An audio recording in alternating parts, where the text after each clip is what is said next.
Assalamualaikum warahmatullahi wabarakatuh. Jumpa lagi bersama Ibu Uswatun Hasanah. Kali ini kita akan belajar matematika wajib kelas 12 pada pokok bahasan kaidah penjajahan dengan menggunakan aturan perkalian dan aturan penjumlahan. Sebelum kita belajar, marilah kita berdoa. Mudah-mudahan apa yang kita pelajari hari ini bermanfaat. Al-Fatihah.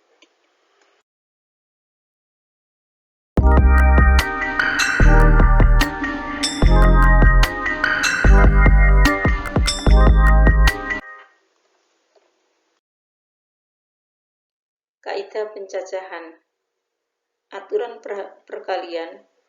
Apabila suatu peristiwa terdiri dari n tahap yang berurutan, di mana peristiwa pertama dapat dilakukan dengan k1 cara yang berbeda, dan setiap cara ini dilanjutkan dengan peristiwa kedua yang dapat dilakukan dengan k2 cara berbeda, dan seterusnya hingga peristiwa ke n yang dapat dilakukan dengan kn cara berbeda, maka peristiwa tersebut dapat dilakukan secara bersama-sama dengan K1 dikali K2 dikali dengan seterusnya sampai dengan Kn. Jadi pada aturan perkalian di sini nanti kejadiannya merupakan kejadian berurutan yang dilanjutkan. Biasanya menggunakan kata hubung dan. Perhatikan contoh berikut ini. Rahma memiliki 3 kaos dengan warna pink, kuning, dan biru. Dia juga memiliki 2 celana panjang yang berwarna hitam dan coklat. Berapa kemungkinan Rahma akan menggunakan kaos dan juga celana panjang? Kita lihat bahwa peristiwa ini atau kejadian ini merupakan kejadian berurutan, artinya dia bisa menggunakan kaos dan juga menggunakan celana panjang secara bersamaan. Jadi untuk menyelesaikan soal dalam model seperti ini, maka kita akan menggunakan aturan perkalian. Jadi banyaknya cara yang digunakan adalah karena kaosnya ada 3 warna, berarti 3 dikali dengan 2, jadi sama dengan 6. Jadi di sini kita bisa memasangkan ya. Kita bisa memasangkan, misalkan di sini kaosnya kan ada pink, ada kuning, dan ada biru. Kemudian celananya ada 2 warna hitam dan warna coklat. Maka pink ini, kaos ini bisa dipasangkan dengan celana yang hitam, ini juga sama, yang kaos biru juga bisa dengan ini. Begitu juga dengan kaos pink bisa dipasangkan dengan celana warna coklat, yang kaos yang kuning juga dengan coklat, yang biru juga dengan coklat. Jadi banyaknya cara, ada 3 dikali 2, yaitu 1, 2, 3, 1, 2, 3, 4, 5, 6. Ada 6 cara. Jadi kalau kita mencari seperti ini ya, kalau angkanya kecil itu mudah ya, tapi kalau angkanya besar maka terlalu lama.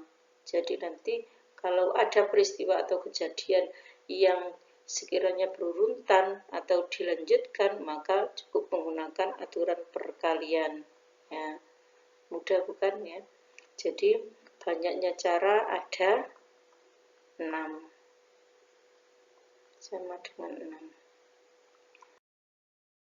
Cara yang kedua yaitu dengan menggunakan aturan penjumlahan.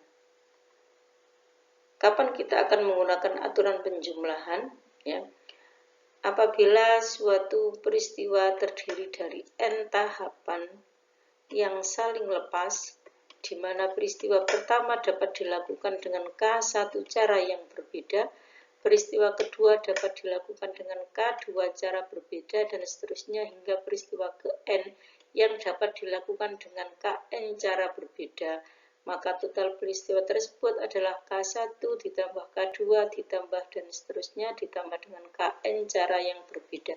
Jadi di sini jika aturan jika kejadian tersebut saling lepas atau memilih salah satu di antaranya.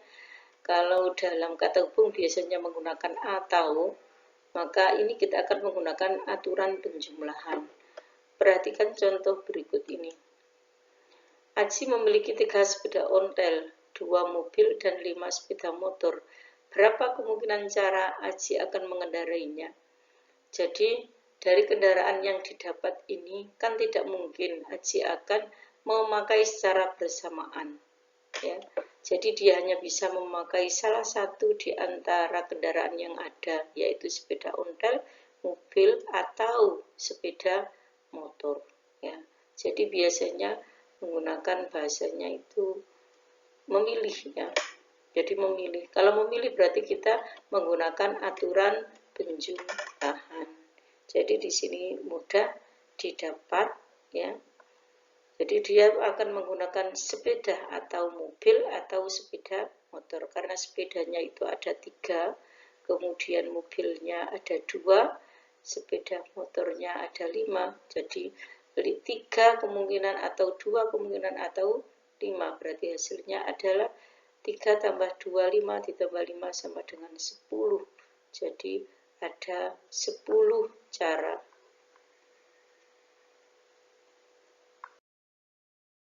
Berikutnya, contoh yang ketiga, untuk mengikuti kompetensi matematika, sebuah sekolah diwajibkan mengirim 1 siswa perwakilan. Ingat ya, 1 siswa perwakilan. Jika dalam tahap akhir seleksi setiap 3 siswa laki-laki dan 2 siswa perempuan, tentukan banyaknya cara sekolah tersebut memilih wakilnya untuk mengikuti kompetisi matematika. Jadi kalau kita lihat permasalahan di sini adalah karena hanya memilih 1, berarti kan memilih, bukan melanjutkan, ya. Maka kira-kira ini menggunakan aturan perkalian atau penjumlahan kalau memilih, ya. Karena kejadian memilih, maka kita dapat menggunakan aturan penjumlahan. Jadi banyaknya cara sekolah tersebut memilih wakilnya adalah dari 3 laki-laki atau 2 perempuan. Jadi ada 5 cara. Ada 5 cara. Ya. Karena yang dipilih hanya 1. Kemudian perhatikan contoh yang keempat. Pada saat diadakan pemilihan ketua sekretaris, ada 3 calon untuk ketua kelas dan 5 calon untuk sekretaris kelas. Berapa banyak pasangan calon ketua dan sekretaris yang mungkin terpilih? Kita lihat bahwa pada kejadian di sini kita memilih ketua dan juga memilih sekretaris. Ya, artinya memilih kedua-duanya atau bisa dikatakan melanjutkan. Setelah memilih ketua, dilanjutkan memilih sekretaris. Kalau kata hubungnya berarti kita menggunakan dan apa atau, ya. Dan, ya. Dan karena ketua dan sekretaris, bukan ketua atau sekretaris, ya. Jadi kalau begitu kira-kira kita menggunakan aturan apa, ya? Perkalian atau penjumlahan, ya. Pasti aturan perkalian karena kita akan melanjutkan kedua-duanya dipilih. Jadi dengan menggunakan aturan perkalian ada 3 calon ketua, berarti 3 dikali dengan 5 calon sekretaris. 3 kali 5 sama dengan 15, ya. Mudah ya anak-anak. Jadi ada 15 cara.